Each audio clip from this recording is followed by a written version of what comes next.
ऐसे मार्गदर्शन दे ताकि मंटू सोलंकी जैसा एक सेंधवा में नहीं लेकिन पूरे देश में मंटू सोलंकी पैदा होए और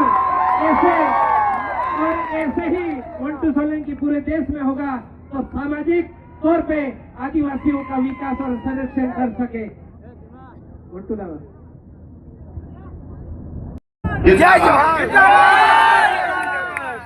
आप सभी को सबसे पहले विश्व आदिवासी दिवस की हार्दिक शुभकामनाएं देता हूं और इस कार्यक्रम में जितने भी युवा आए हैं उन सभी को एक ही मैसेज देना चाहता हूं कि हम हर बार कार्यक्रम में आते जिस प्रकार से नाचते गाते धूम मचाते मचाना चाहिए।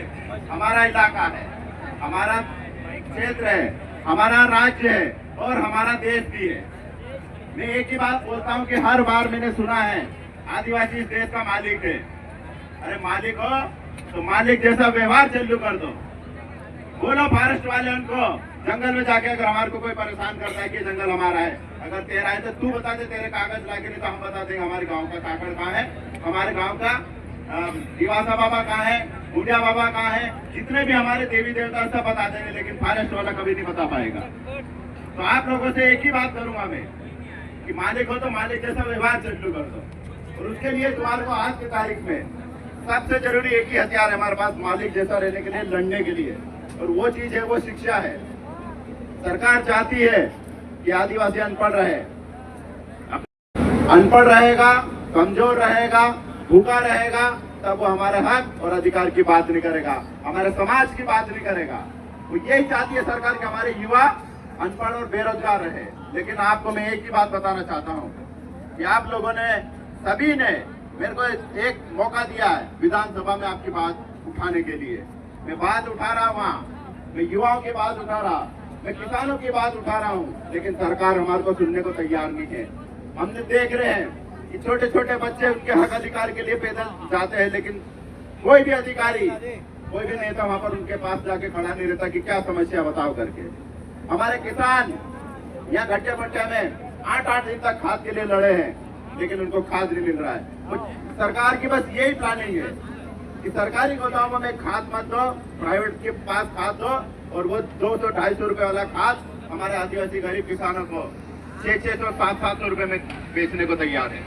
तो आप लोगों को सरकार से हमेशा एक ही बात पूछना चाहिए कि सरकार इतनी योजना चला रही है तो जमीन पे नहीं है, तो वो कहाँ जा रही है योजना? सरकार बोलती है कि हमने आदिवासी के लिए बहुत सारी योजना लागू कर दी, आदिवासी को हमने बहुत सारे स्कूल खोलते, कॉलेज खोलते, लेकिन आप खुद देख लो स्कूल कॉलेजों की क्या स्थिति है।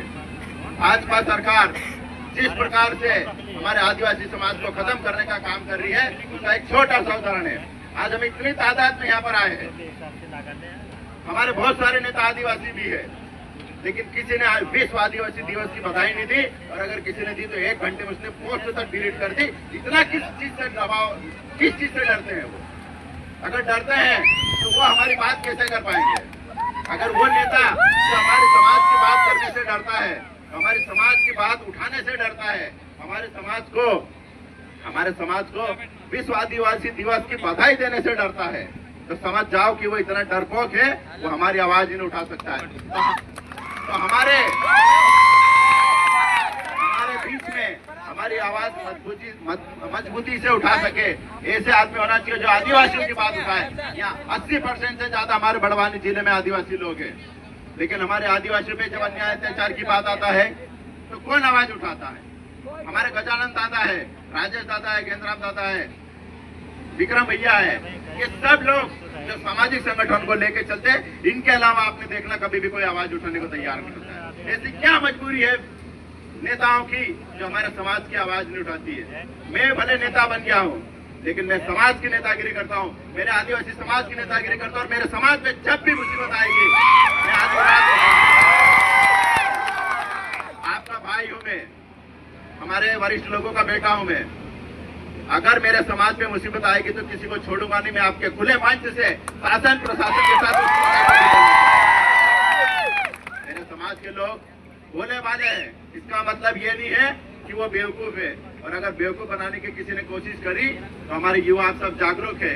यहाँ सिर्फ नाचने के लिए नहीं आए हैं, हमारी एकता हमारी ताकत दिखाने के लिए भी आए और नाचेंगे भी। ये जरूरी नहीं कि आदिवासी नाचेंगे।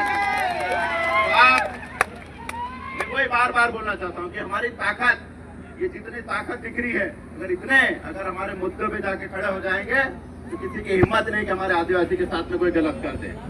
मैं फिर ज्यादा लंबा भाषण नहीं देता हूँ। मैं आप सभी का धन्यवाद करता हूँ। पूरे युवाओं के साथ अपील करता हूँ कि हम नाचेंगे, गाएंगे, धूम भी मचाएंगे, लेकिन अनुशासन में। हमारी वजह से किसी को तकलीफ नहीं होना चाहिए, और हमको कोई तकलीफ दे तो उसको भी देख लेंगे, उसका टेंशन नहीं है। हमारी वजह से किसी को भी तकलीफ नहीं होना चाहिए। आप सभी को विश्व आदिवासी दिवस की हार्दिक शुभकामनाएं देता हूँ। रैली निकलेगी, शांति से निकालना है, व्यवस्थित तरीके से जाना है और खूब नाचो। नाचने में कोई कसर मत छोड़ना, लेकिन जब समाज की जब मजबूरी आए, समाज पे कोई गलत अन्याय हो रहा है, अत्याचार हो रहा है, तब भी इसी प्रकार से सब हमारे युवा खड़े रहेंगे तो हम बहुत आगे तक जाएंगे। बहुत बहुत धन्यवाद। जिंदाबाद, जय जोहार, जय आदिवासी। बहुत बहुत धन्यवाद दादा।